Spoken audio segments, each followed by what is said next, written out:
Ito, bagay ba? Wow. Yan. Pangit. Or ito guys. Yan, parang...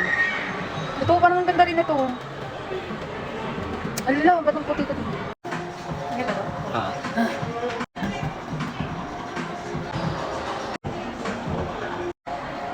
Yung TCR. Ayun na, ginagawa na ang ano. Ano niya?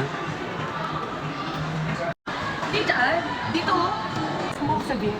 Saan mo sabihin? Siyempre. Di ba? Pwede ko kunin. Pwede mo rin kunin yan, kasama yan sa ano. Hi guys, I'm with my sugar daddy. Kung pinakita. Kakap ko natin ang mga pinagsasasabi. Ayan, i-mute mo na lang. Ayan.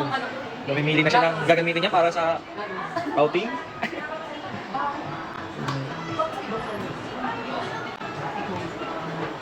Puman. Ay, sorry.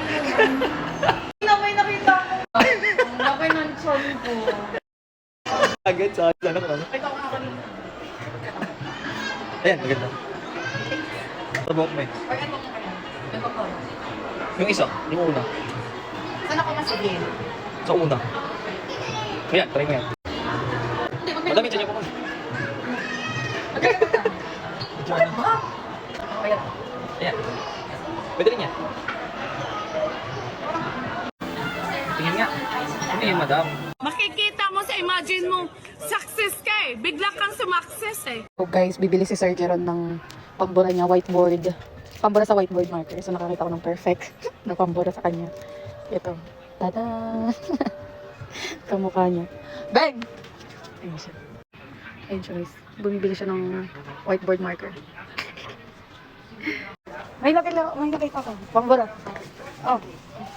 Perfect pambura for you. Tada! Kamukha mo. Tada! Success tayo guys. So Maxis. Ayun. So Maxis.